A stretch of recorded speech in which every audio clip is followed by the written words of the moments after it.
আমাদের এই সমস্যা ঘেরা জীবনে আমরা কিভাবে অগ্রসর হব, কোন পথে হাঁটলে, কোন নিয়ম মেনে চললে আমরা সফলতা অর্জন করব, এই সমস্ত কিছুই আমাদের জানিয়ে দিয়ে গেছেন ভগবান শ্রীকৃষ্ণ।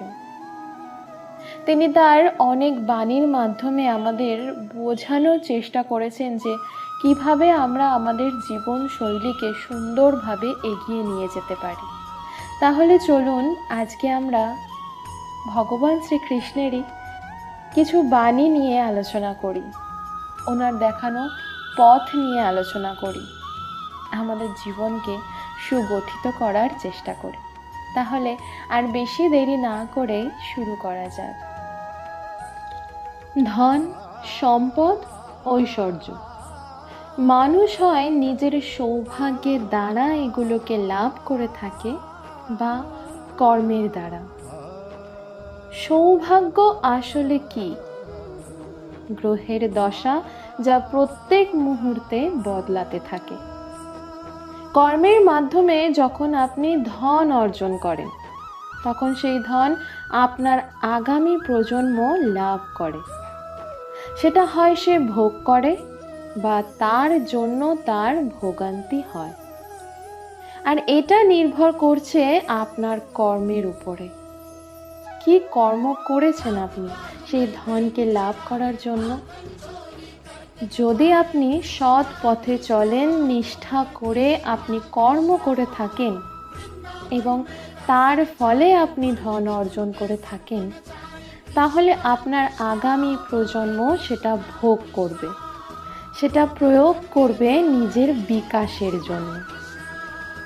কিন্তু যদি আপনি কুকর্ম করে থাকেন, কোনো রকম ছলনা করে থাকেন এই ধন লাভ করার জন্য, তাহলে 100% আপনার আগামী প্রজন্মকে ভুগতেই হবে। তাহলে আপনি কি চাইবেন? যে আপনার আগামী প্রজন্ম সুখ ভোগ করবে, নাকি আপনার কুকর্মের পরিণাম ভোগ করবে? নির্বাচন আপনারই। আসুন আর আমার সাথে ভালোবেসে বলুন রাধা রাধা। আপনার অন্তরের আরও একটা শত্রু। দেখতে গেলে এটা একটা শব্দ, একটা সংস্কৃত শব্দ। লব ধাতু থেকে উৎপন্ন হয়েছে। এর অর্থ কিছু লাভ করা। কিছু লাভ করা অনুচিত নয়, আরও কিছু লাভ করাও অনুচিত নয়, কিন্তু সব থেকে বেশি আমি লাভ করব, আমি আরও চাই, আরও বেশি চাই, আরও বেশি পেতে চাই, এটাই হলো লোভ।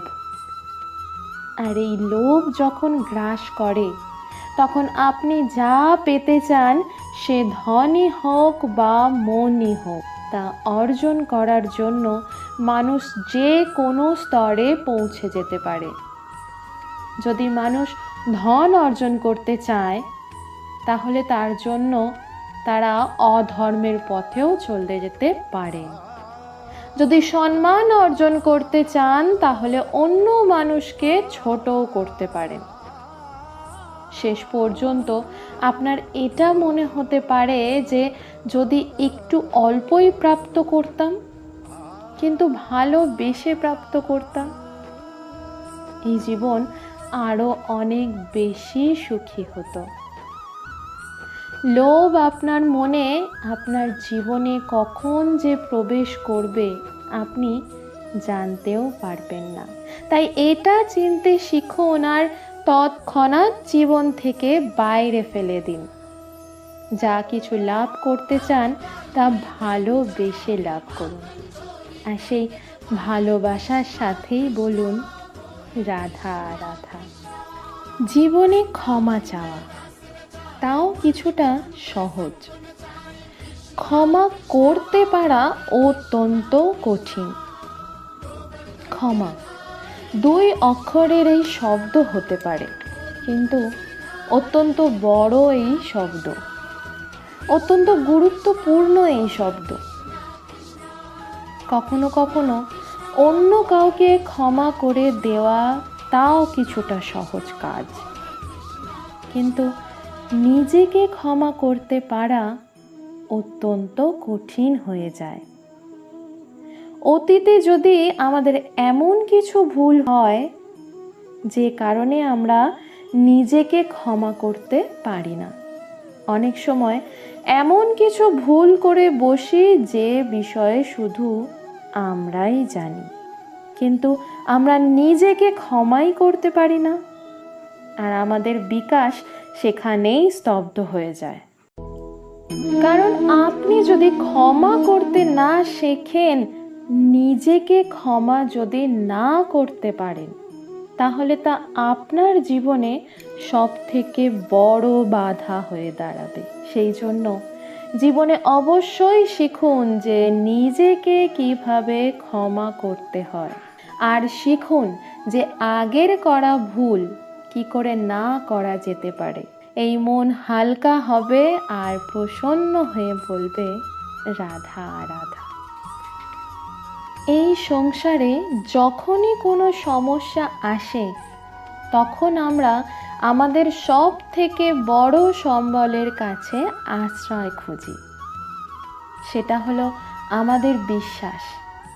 এবার প্রশ্ন হলো এটাই যে এই বিশ্বাস কার ওপর করা যেতে পারে? পরিবারের ওপর, বন্ধুর ওপর, নাকি তাদের ওপর বিশ্বাস করা উচিত যাদেরকে আমরা কখনো সঙ্গ দিয়েছি? দেখুন, এই সংসারে বিপদের সম্মুখীন হলে কে আপনাকে সঙ্গ দেবে সেটা নির্বাচন করা আপনার হাতে নেই। সেটা সেই সকল ব্যক্তির ওপর নির্ভরশীল যে তারা আপনাকে সাহায্য করবে নাকি করবে না।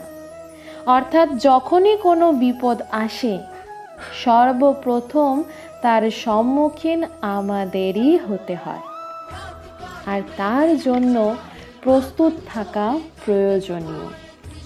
সেই শক্তি, সেই সাহস অর্জন করা প্রয়োজনীয়। দেখুন, যখনই অন্ধকার আসে, তখন সবার আগে কে আপনাকে ত্যাগ করে চলে যায়? আপনার নিজেরই ছায়া। এই অন্ধকারের সম্মুখীন হতে হয় অন্তরের প্রদীপ দ্বারা, অন্তরের আত্মার দ্বারা। তবেই আপনি অন্ধকারের উপর জয় লাভ করতে পারবেন। সেই জন্য যে বিপদই আসুক না কেন, নিজেকে তার জন্য প্রস্তুত রাখা উচিত।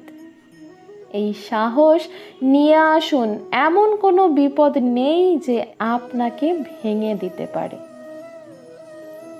আসুন আর আমার সাথে ভালোবেসে বলুন, রাধা রাধা। মানুষ সব সময় চায় যেন তার জীবনে কখনো বাধা না আসে। সে চায় তার জীবন শুধুমাত্র শান্তি ও সুখ দ্বারা পূর্ণ থাকে। কিন্তু এই চাহিদা অনুচিত কিছু না। আমরা সবাই এটাই চাই যে জীবনে সুখ থাক, শান্তি থাক। কিন্তু এই কথা সব সময় মনে রাখবেন যে সূর্য উদিত হন সংসারকে প্রকাশমান করেন, দুপুরবেলা সংসারকে রৌদ্র প্রদান করেন, সন্ধেবেলায় তাকেও অস্ত যেতে হয়। এবার আমাদের জীবনচক্র কিছুটা এই রকম। কোনো কিছুই চিরকাল এক রকম থাকে না। কখনো এই নদীকে দেখুন যা বয়ে চলেছে, তার পথেও অনেক বিপদ আসে। বড় বড় পাথরের সম্মুখীন হয়েও তাকে পথে এগিয়ে যেতে হয়। একটি পুকুর যা চারিদিক থেকে ঘেরা, তার জীবনে কিন্তু কোনো সমস্যা নেই, কিন্তু এই সংসারে পুকুরের পুজো করা হয় না, পুজো করা হয় নদীকে। মনে রাখবেন, সমস্যার ঊর্ধ্বে তিনি উঠতে পারেন যিনি সমাধি লাভ করেছেন, যিনি এই সংসারেই নেই, যিনি এই সংসারে আছেন এবং জীবিত আছেন, তার জীবনে সমস্যা হলো শ্বাস বায়ুর মতোই গুরুত্বপূর্ণ। রাধা রাধা কি জানে না যে কৃষ্ণ তাকে ভালোবাসে? কিন্তু এই ভালোবাসা মনে রাখার জন্য নয়, বারংবার এই ভালোবাসাকে প্রকাশ করা উচিত, উচিত সময় এবং উচিত সুযোগ দেখে। কিরকম? এবার যদি আপনি প্রেমিকের সঙ্গে ভিড়ে থাকেন, তাকে সম্মান করুন, একান্তে প্রসাধন করুন, দুঃখের সময় তার হাত ধরে থাকুন, সুখের সময় আলিঙ্গন করে রাখুন। এই প্রেমের যতই প্রকাশ করবেন, এই প্রেমের ততই বৃদ্ধি হবে, প্রেম আরও বেশি গভীর হবে, অটুট হবে। তাই এই প্রেমকে মনে নয়, আপনার জীবনে স্থান দিন, মন খুলে প্রকাশ করুন আর ভালোবাসার সাথে বলুন রাধা রাধা। মানুষ যখন কোনো কাজ করে তখন তার মনে এই ভাবনাটা অবশ্যই আসে যে তার এই কাজের জন্য লোকে নিন্দে করবে না ভালো বলবে।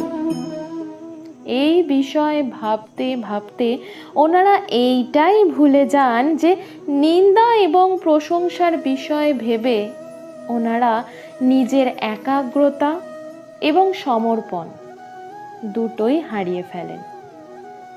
নিন্দা হবে ভেবে ভয় পাওয়ার কি প্রয়োজন? নিন্দাতে অনুচিত কি আছে? উচিত দৃষ্টিভঙ্গি দিয়ে ভেবে দেখুন।